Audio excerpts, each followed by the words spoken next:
ვიხარია ძალიან კარგი ადამიანების სტუმრობა, მით უფრო, როდესაც სასულიერო წოდების პირები მოდიან ხოლმე ჩვენთან და ბევრი კარგი რამის სწავლა შეიძლება მათგან, ეს უკვე ჩვენზე არის დამოკიდებული, რამდენად დაუჯერებთ ხოლმე ამ ადამიანებს.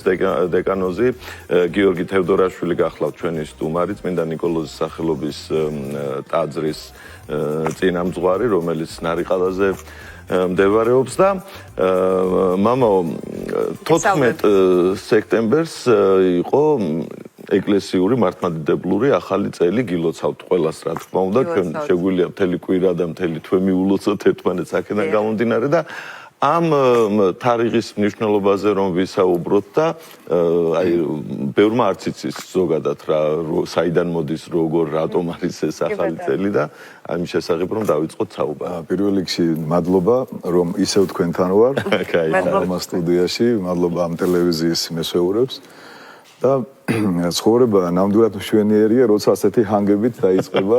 ასევე მინდა არ შეგაქებთ, მაგრამ მადლობას ასეთი კარგად რომ იმღერეთ. ეხლა უკვე ადვილია ვისაუბროთ ღმერთზე და ახალ წელზე. შემოდგომა ჩვენ ვიცით რომ არის ბარაქიანი და არის ჭირნახულით სავსე, ხო? აი ასევე საეკლესიო და საუფლო დღესასწაულებით არის დახუნძლული განსაკუთრებით სექტემბერი. რადგანაც თქვენ საეკლესიო ახალი წელი აღნიშნეთ, დავიწყოთ ახალი წელი და პარალელურად კიდევ თქვათ რა დღესასწაულები, რომელიც წმინდანების ხსენება და რა მოვლენები აღესრულა სექტემბერში.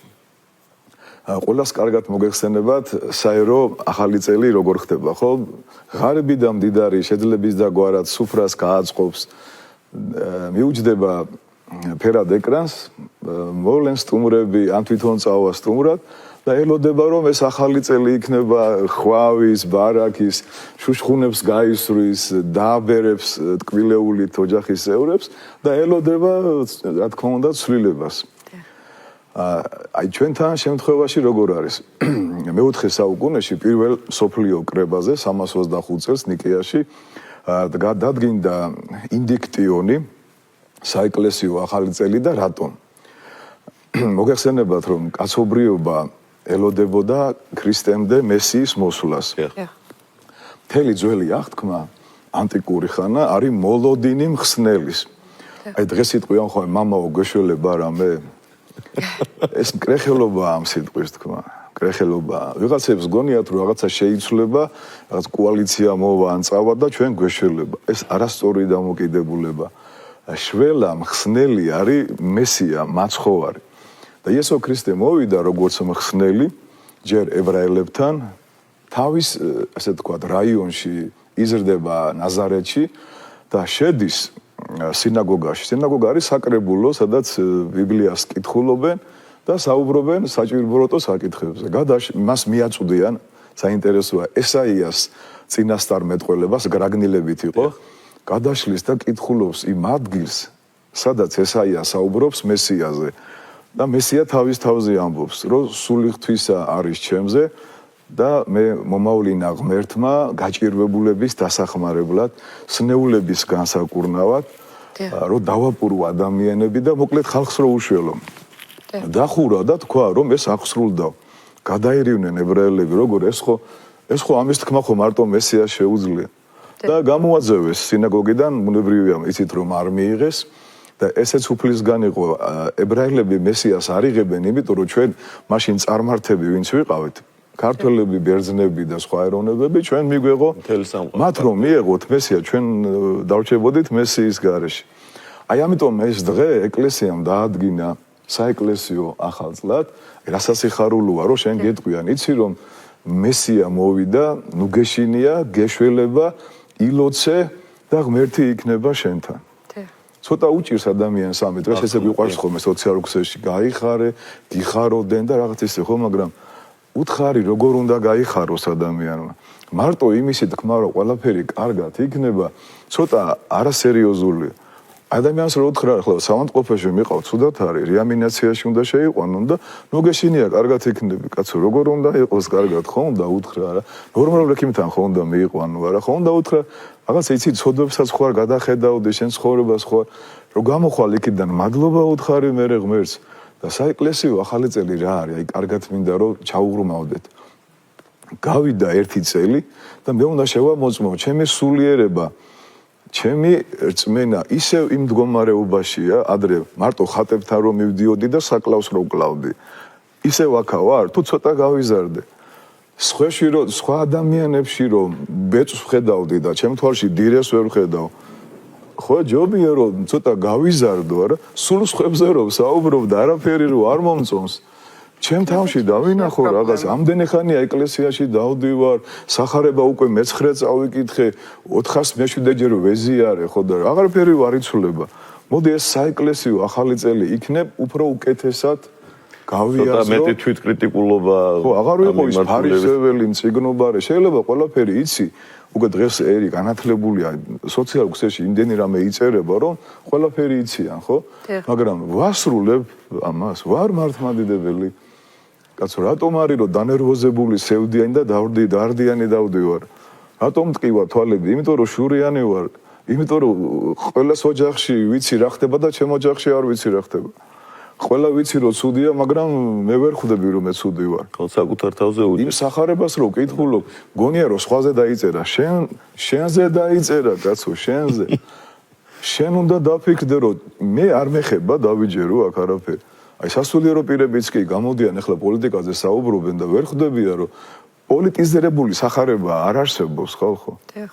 აი შემდეგი მოდი გავყვეთ ხო თუ რა თქმა უნდა შემდეგი არის წარმოიდგინეთ იოანე ნათლისმცემლის თავის კვეთა 11 სექტემბერი რა ხდება ხალხო ამ დროს ეს არის ერთ-ერთი უმძიმესი დღე ადამიანის დაცემის და გამოძევების და მაცხოვრის ჯვარცმის შემდეგ იოანე იცით ვინც არის ახლა არ არის საჭირო ამ წინამორბედი ქრისტესი რომელიც არის מחარებელი ფაქტიურად და წარმოიდგინე ის ხედავს რომ ადგილობრივ მართველს მეფეს ვერ უწოდებ ჰეროდეს თვითმარქვია მიითვისა არ ეკუთვნის არც ტახტი ეკუთვნის არც ის ქალი არ ეკუთვნის ვისთანაც ცხოვრობს ძმის ცოლია ებრაული წესი ასეთი არსებობს ლევირატის წესი ქვია თუ ძმა გარდაიცვლება და შვილი არ ეყოლება გაქვს უფლება რომ მოიყვანო ცოლად რომ შვილი თესლი აღუდგინო შენ ძმას მაგრამ ის ძმას ფილიპეს ყავს შვილი და არ ეკუთვნის მისი რძალია და თან ცოცხალია ძმა მოკლედ უმსგავსოებაშია რა ნათქვამი იყო რომ ჯობია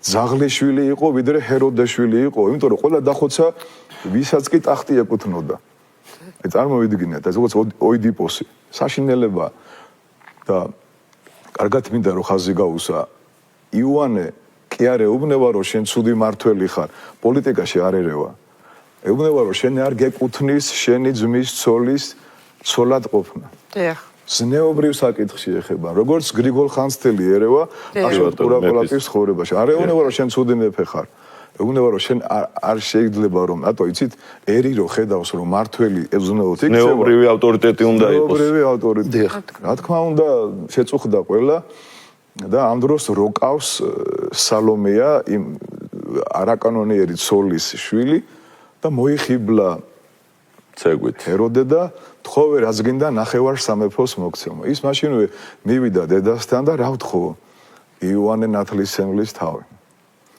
უთხრა ნათლისმცემლის და შეწუხდა ჰეროდე იმიტომ კი არ შეწუხდა რომ იოანე ენანებოდა იმიტომ რომ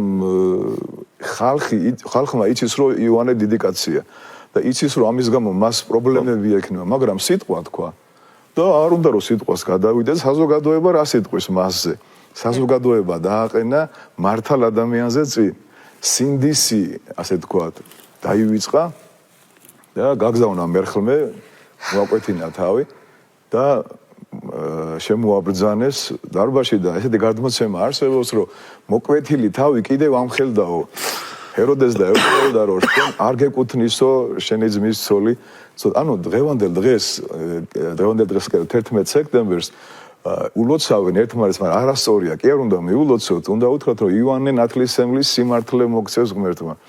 დღეს ბევრი ადამიანი იბრალებს, რომ აი მე მართალი ვარ, სიმართლის თქმა მიყვარს რა სიმართლე რო თქვა, შენ იოანე უნდა იყო, წმინდა ილია მართალი უნდა იყო, გრიგოლ ხანძთელი უნდა იყო, ჯერ შენ უნდა იყო მართალი ცხოვრებით და მე დღეს ცოტა სიყვარული რო გვაკლია, იმიტომ მივახლით ხოლმე პირში ადამიანებს თუ სიმართლის ნაკლებობაა, მე იწყებს აი ყველაფრის გამოსწორება და ყველაფრის დალაგება გსურს. 10 სექტემბერი იყო შუშანიკის წამება, დიდი დედოფალის, ამაზეც ბევრი საუბარი მე მგონი არ არის საჭირო. რა ბედნიერებაა, რომ დღეს კიდევ სკოლაში ისწავლება შუშანიკის წამება, ჰაგიოგრაფია. მე ვერ დამისახელებს ვერც ერთი ქრისტიანული ერი, მსგავსი დედოფლის და მსგავსი საუკუნის წმინდანი რო ყავდეს, რომელსაც ევანგელие სახარება უკავია ხელში. მეოთხე საუკუნეა. ეხლა მოდი ახლა ვთქვათ, მეოთხე საუკუნეში რა ხდებოდა ამერიკაში, საერთოდ არ არსებობდა და ევროპა რა მდგომარეობაში იყო. თან ევანგელია და წიგნი კიდევ ევანგელие სახარება უჭირავს შუშანის ხელში და როგორი მოწამეობით აღესრულება. შემდეგ ორი დიდი დღესასწაულია უკვე საუფლო. ეს არის ახლა შეხსენება, მე მგონი არავის არ ჭირდა, უკვე მომავალში იქნება ღვთისმშობლის შობა და ჯვართამაღლება. დავიწყოთ ღვთისმშობლის შობით, რადგანაც ღვთისმშობლის წილხვედრი ქვეყანა ვართ, რა საინტერესოა უყურეთ, საეკლესიო წელიწადი მთავრდება აგვისტოში მარიამის მიძინებით და სექტემბერში ახალი წელი უკვე პირველი დღესასწაული არის ღვთისმშობლის შობა. წარმოვიდგინეთ რა, ღვთისმშობლის ხელში ვარ სულ მიიძინა, ანუ გარდაიცვალა, ამაღლდა თავის ძესთან და უახლოეს ხანში ხდება მისი შობა და ისეთი სასოებით და სიყვარულით ვეგებებით დღეს მინდა განსაკუთრებით იმ ადამიანებს თხოვ, ვისაც შვილი არ ყავთ. მისი მშობლები იოაკიმე და ანა არიან მართალი ადამიანები, წესიერი ხალხია. და ერთხელაც იოაკიმე მიდის, მაშინ უშვილობა ითვლებოდა გიცოდვათ, რატო? რომ ყველა ელოდება მესიას, რომ მესია უნდა დაიბადოს რომელიმე ებრაულ ოჯახში. და სადაც შვილი არ ყავთ, ის ოჯახი ითვლება, მიხვდით ხო, რატომაც ითვლება, აი შენ ხედავ, შენგან შენში მესია არ დაიბადება, ცუდი ადამიანი ხარ. და ამ დროს მართალია იოაკიმეს და ანაც, ანუ რჯულით არიან მართლები, წესიერი ხალხია. და ერთხელაც მსხვერპლი უნდა შეწიროს ტაძარში და წარმოიდგინეთ, მღვდელმთავარი ეტყვის, რომ არ შეიწერებაო შენი მსხვერპლიო, შენო უმადლო კაცი ხარო რა, უშვილო კაცი ხარო. ეხლა არ ეწყინოთ თანამედროვე ხალხს, ეს არის ძველად თქმაში ხას უსვავ საუბარს. მოbrunდება, კი არ დაიწყებს რომ მეწესიერი კაცი, თავის მართლებას კი არ დაიწყებს. წყნარად მოbrunდება, მოერიდა, არ უნდა სახლში მივიდეს და განკითხვა ხო ეთქვი და ცოლი რატო ხარ უხასიათოთ არა? არ მიდის სახლში და მიდის უდაბნოში. განმარტოვდება და ლოცულობს. და ამ დროს ხედავს, რომ ჩიტი იკეთებს ბუდეს. და ეს იყო უწყება უფლისგან, რომ შენ გეყოლება შვილი. და მართლაც აი კათოლიკები ამბობენ, რომ არაბუნებრივი წესი დაიბადაო, ეს მკრეხელობა, არაბუნებრივი წესი დაიბადა მხოლოდ იესო ქრისტე. ღვთისმშობელი ბუნებრივი წესი დაიბადა, მართალია უკვე ასაკში არიან, მაგრამ ღმერთს არ გაუჭირდება, რა თქმა უნდა, არაფერი, ხო? და აი ეს ღვთისმშობლის შობა ეს არის, აი ამიტომ მინდა დღეს ვანუგეშო, დღეს არა, უბრალოდ 21-ში ყველა ის ადამიანი, ვინც ელოდება შვილს. არ გაბოროტდნენ, არ შეშურდეთ არა. იმედი არ დაკარგონ რა. ღმერთს არ უსაყვედურონ, ღმერთი ადამიანი თუ რწმენით იქნება და კვალიფიციურ ექიმებთან მივა. ყველაფერი კარგად იქნება და რაღაცა დედაბრულ ზღაპრებს და რაღაცა მჭხიბაობას და რაღაცებს არ დაიწყებს. შემდეგი დღესასწაული გახლავთ ჯვართამაღლება. თვითონ სიტყვა გესაუბრებათ ამ დღის შესახებ, უყურეთ, წელიწადში არის სულ 3 დღე, როდესაც ჩვენ ჯვარს ვადიდებთ. ჯვართამაღლება 27 სექტემბერი, ჯვრის თაყვანისცემა, როდესაც არის დიდი მარხვა, მესამე კვირა არის ჯვრის თაყვანისცემა, ცოტა სიმსუბუქე ღვაწლში რომ ადამიანებმა იგზნონ, შემკობილი ჯვარი გამობრძანდება შუა ტაძარში. და მესამე არის წითელი პარასკევი, როდესაც იესო ქრისტე გაიკრა ჯვარს. და ჯვართამაღლება რა არის? აი რა საინტერესოა უყურეთ, მეოთხე საუკუნეა, მეოთხე საუკუნემდე ეკლესია იდეონება. ყველა ქრისტიანს აწამბებენ კოლეზიუმში, მოკლედ ფეხებით კიდებენ ზოგს ნადირებს უგდებენ, რომ დაგლიჯონ და ამ დროს იმპერატორი არის კონსტანტინე დიდი, ძალიან წარმატებული და კარგი იმპერატორია, მაგრამ მას ედავებიან ტახტს იცავს, თავის იმპერატორობას იცავს, სერიოზული მოწინააღმდეგე ყავს და შეიძლება დამარცხდეს. დაეჭვდება თავის სიძლიერეში და გადის და ლოცულობს. და ამ დროს ქრისტე გამოეცხადება და ეტყვის ჯვარს მიაწვდის და ანახებს რომ აი ეს ჯვარი გამოსახე შენი მებრძოლების საჭურველზე და გაიმარჯვებ. ამით ზლო, ასე წერია. და მართლაც დაუჯერებს ამ გამოცხადებას თავის ჯარისკაცებს ჯვარს გამოსახავს ფარებზე და მუზარადებზე და ბრწყინვალე გამარჯვებას მოიპოვებს ჯვარ შემოსილი იმპერატორი და 313 წელს მილანის ედიქტით ქრისტიანობა ცხადდება სახელმწიფო რელიგიად. ხა დაინტერესდებიან რომ ის ჯვარი ქრისტე რომ გაეკრა სად არის?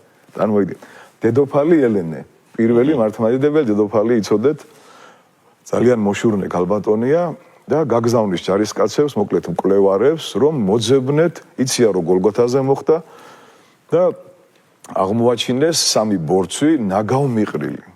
იქ მოგახსენებათ, რაცა მაცხოვარი გააკრეს, კიდევ 2 ჯვარია, ხო?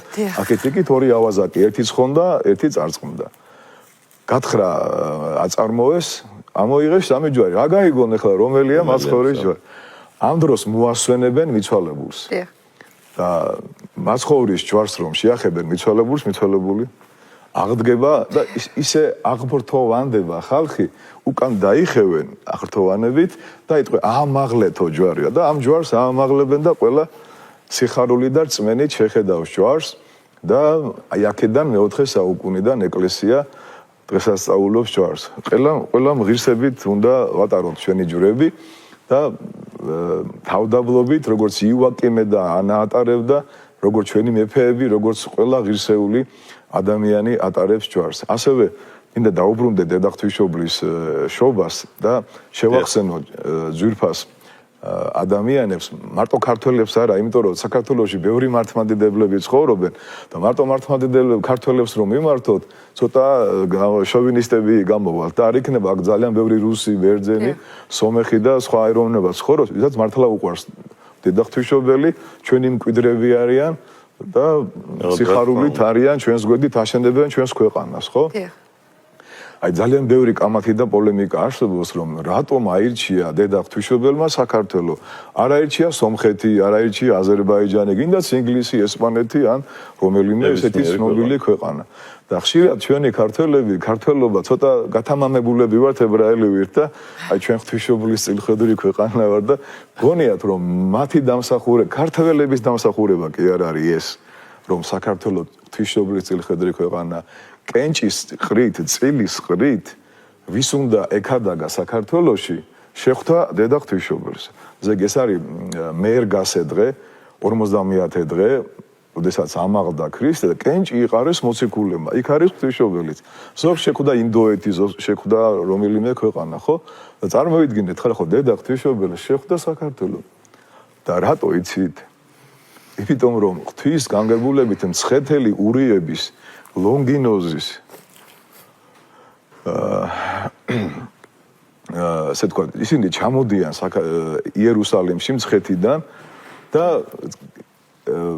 სახარებაში წერია რომ მაცხოვრის კვართზე იქაც წილი იყარეს ჯარისკაცებმა და ერთ-ერთი წილის ყრაში იღებდა მონაწილეობას ელიოზი და ლონგინოზი ეს ჩვენი მცხეთელი ებრაელები წასული ებრაელები წილის ყრის გარეშე წილხვედრილობა არ არსებობს ეს უნდა ვიცოდეთ წილის ყრა ეს ზარის გაგორება კი არა ეს არის ეკლესია როგორც აი ბარნაბა რო აირჩიეს იუდას მაგივრად ანუ აქ პირდაპირ ღვთისნების გამოვლინება და აი ამ მცხეთელ ებრაელებს წილის ყრით ხვდებათ მაცხოვრის კვართი რომელსაც მოაბრძანებენ საქართველოში და საქართველოში ძალიან დიდი დიასპორა იყო ებრაელების კი ბატონო და საქართველოში ებრაელები არ იდევნებიან საქართველოში ებრაელები ყველაზე კარგად ცხოვრობენ ყველა ქვეყანაში იდევნებიან ებრაელები საქართველოში არა ეთყობა ამიტომაც რომ საქართველოში ისინი დიდებულად ღვთის ერი გზნობს თავს კარგად ღმერთმა მოგვანდო ეს პატევი რომ თავისი ძის კვართი ჩამოაბრძანა საქართველოში რომ ჩვენ ამას დღემდე გაუფრთხილდებოდით და უფრთხილდებით და